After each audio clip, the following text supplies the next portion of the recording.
안녕하세요. 조반장의 건축 일기 조반장입니다.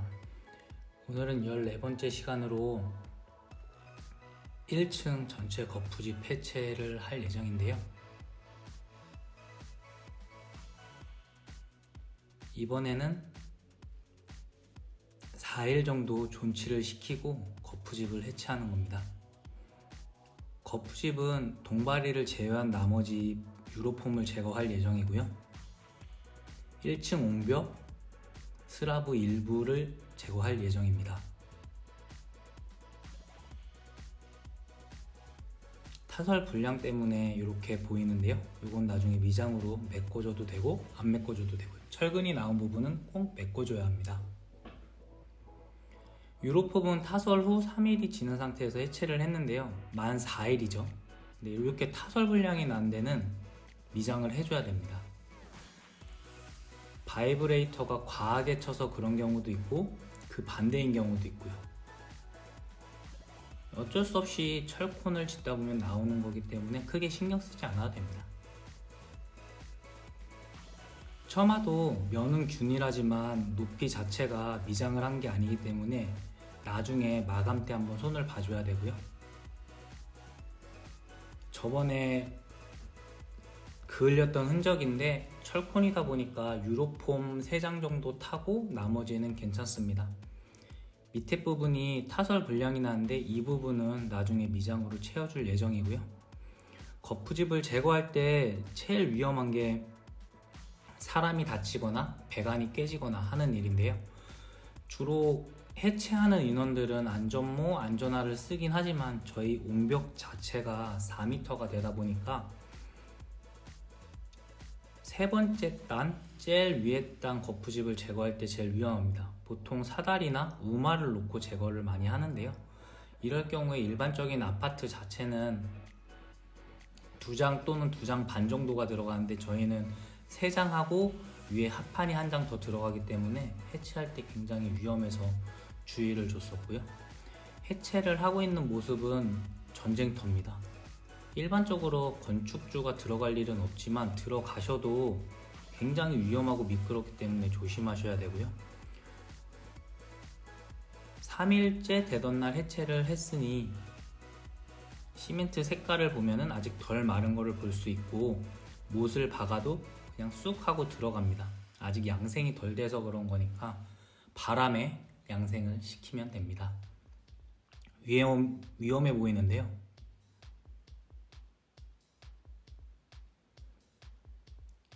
사실 위험한 것도 위험한 건데 이 안에 들어갈 때 사람들하고 커뮤니케이션이 안 되면은 언제 유로폼이 떨어질지 모르기 때문에 이런 작업을 할 때는 웬만하면은 들어가지 않는 것을 추천하고요.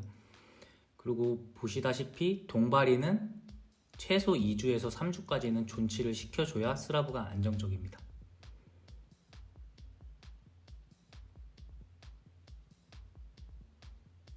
동바리는 저희는 4m가 되기 때문에 조금 긴 사이즈를 사용했기 때문에 무게도 무겁고 굉장히 튼튼합니다. 3주 정도 저희는 유지를 시키고 2층으로 올렸는데요. 저희 창고동도 마찬가지로 동바리 중에서는 제일 긴 동바리를 사용했습니다. 층고가 5m다 되다 보니까 주격에 맞게 사용하면 제일 큰 사이즈를 사용하게 됩니다. 이것도 배관을 깨먹었는데 배관은 제가 아무리 조심한다고 해서 보호가 되는 게 아니고 미리 얘기를 해도 이 해체하는 인력 자체가 전부 다 중국 사람들입니다. 그렇기 때문에 아무리 얘기를 해도 배관 깨지는 거는 어쩔 수 없고요. 건축주나 아니면 현장 소장이 저거를 잘 덮어놓던지 유로폼 2장으로 해서 잘 보호를 원래 해놓는데 보호를 해놔도 그 보호해놓은 거를 유로폼이 떨어지면서 깨지기 때문에 어쩔 수 없다고 보시면 됩니다. 보시다시피 타이핀이 저렇게 나와 있는데 저희 집이다 보니까 저 타이핀은 제가 다 제거를 했고요. 가정집인데도 보가 저렇게 두껍게 들어가는 이유는 저희가 산에 붙어 있어서 이렇게 구조 안전에서 이렇게 두껍게 나오다 보니까 보 자체가 60cm 짜리 보가 들어가 있고요. 면이 고르지 않습니다. 이 면이 고르지 않은 이유는 유로폼이 B급 유로폼이기 때문인데 A급 유로폼을 받아서 작업을 하려고 하면 엄청 많이 기다리고 돈도 약간 더 줘야 합니다. 나중에 마감이 붙기 때문에 크게 신경 쓰진 않아도 되고요. 보일러 배관도 미리 바닥 기초에 묻어 옹벽으로 빼놓은 상황이고요.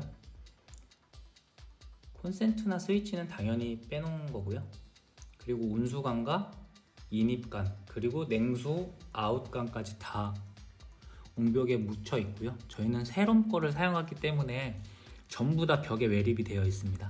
보통 수도관은 골조가 올라간 다음에 설치를 하는 게 일반적인 경우인데 저희 집 같은 경우에는 설비관은 전부 다 안에 묻혀 있고요. 그리고 전기는 당연히 묻혀 있는 거고요. 중간에 이렇게 눈이 와서 이틀 정도 일을 못한 시간이 있었습니다. 2층에 올라가는 수도 배관이 굉장히 복잡하게 꼬여 있고요. 모든 게 다 이중 배관으로 시공을 했기 때문에 저렇게 나올 수밖에 없었습니다. 눈 덕분에 이틀간 휴식을 하고 올라갔고 제일 큰 보호가 60cm가 넘습니다. 창고동 옹벽도 거푸짐을 해체를 해서 말리고 있는 상황이고요. 창고동 같은 경우에는 5m의 층고를 갖고 있다 보니까 동바리 존치 기간을 거의 2달 가까이 가져갔고요. 그 이유는 위에 흙이 60cm 높이로 덮이게 됩니다. 그 하중을 받기 위해서 최대한 오래 동바리를 유지시켰습니다. 정신이 없습니다. 해체를 하게 되면. 그래서 처마 부분도 존치를 오래 하고요. 국산 망치인데 보통 저렇게 앞이 날아갑니다. 그래서 주로 일본산을 많이 사용하시더라고요. 물론 형틀 목수들도 한국 사람이 거의 없기 때문에 중국인이거나 교포이거나 둘 중에 하나입니다. 모든 아파트 현장에서도 한국인 형틀 목수는 찾아보기가 거의 힘듭니다. 유로폼 해체는 하루가 걸리는데 정리하는 거는 이틀이 걸립니다. 보통 4명에서 5명 정도 와서 해체를 하게 되고요. 난간 거푸집도 해체를 하고 햇빛과 바람에 노출시켜서 말리는 중이고요. 현장이 해체하는 날은 정말 정신이 없습니다. 그래서 이렇게 정리하는 데까지 이틀이 걸리는 거고요. 유로폼을 이렇게 정리를 해서 크레인이 오는 날 2층으로 철근과 같이 올리게 되어 있고요. 항상 철거하는 때는 위험하기 때문에 조심하셔야 되고 폼이 종류별로 쌓아놓고 크레인으로 들 수 있게 올려놓고 이런 작업들을 형틀 목수 팀장이 지휘하에 해체 인력이 와서 하게 되고요. 지금 보시다시피 동바리가 촘촘하게 세워져 있기 때문에 이런 작업들 자체가 굉장히 오래 걸리고 위험합니다. 창문 틀에 구멍을 뚫어 놓지 않으면 이렇게 공기 빠지는 구멍이 없어서 저렇게 타설 불량이 나는데요. 2달이 지난 후 창고동 동바리를 치운 상황이고요. 이때가 제일 위험합니다. 미끄럽기도 하고 쓰러지기 때문에 사진에 보이는 거 정리하는 것만 총 3명이서 이틀이 걸렸고요. 이 동바리들은 크기가 너무 크기 때문에 주거동에서 사용할 수 없어서 전부 다 반납 처리를 했습니다.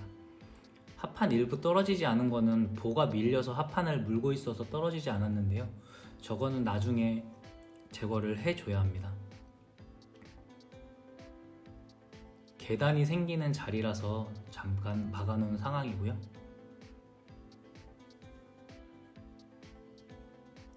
비가 오고 눈이 오니까 방수가 안 되어 있으면 저렇게 옹벽을 타고 흐르는 현상이 있습니다. 아무래도 위에는 흙이다 보니까 방수를 꼭 해줘야 되고요.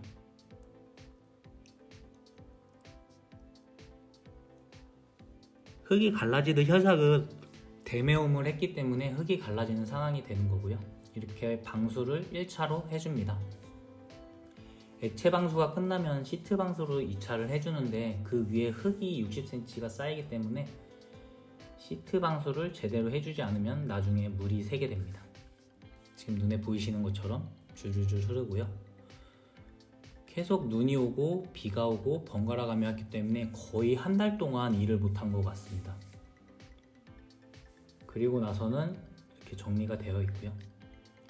동영상을 찍어 놓은 건데 지금 눈에 보이시는 대로 굉장히 위험해서 저도 동영상 찍을 때는 꼭 안전화랑 안전모를 쓰고 들어가서 찍었는데요. 보통 저희가 이렇게 동영상을 찍거나 작업할 수 있는 시간이 인부들이 점심을 먹으러 간 시간 또는 퇴근을 하고 간 후에 저희가 작업을 하거나 동영상을 찍을 수 있습니다. 작업을 하는 중간에 들어가서 동영상을 찍거나 이렇게 할 수는 없고요. 1층을 옹벽을 1층 거푸집을 제거하는 중에 제가 들어가서 찍은 거고요. 2층은 아예 올라가지도 못할 만큼 어지러져 있기 때문에 지금 여기서만 잠깐 찍을 수 있는 거고, 보통 거푸집을 해체를 할 때 제일 위험한 게 위에 있는 거푸집이 떨어지면서 아래에서 작업하는 사람들이 머리를 맞는 게 제일 위험한 상황인데요. 그렇기 때문에 각각의 인원들이 방 하나씩 맡아서 거푸집을 해체하는 작업을 하지 한 공간에서 2명이나 3명이 해체를 하지 않습니다. 계단 만들어 놓은 폼은 나중에 다시 사용을 하고요. 여기는 갈탄을 때우다가 불이 옮겨 붙어서 탔습니다. 그래서 유로폼 4장 정도 소실을 입었고, 이 부분은 손망 처리를 해서 건축주가 부담하는 걸로 얘기가 됐던 기억이 있네요.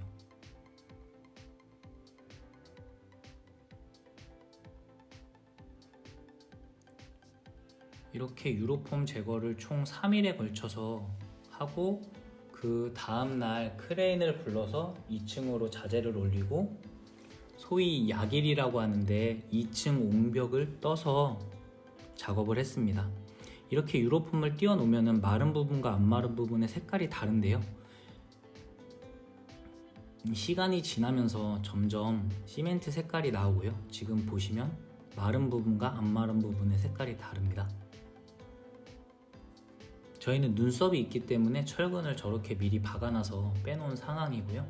눈썹은 빗물이나 눈이 들어오지 말라고 일부러 만들어 놓은 것입니다.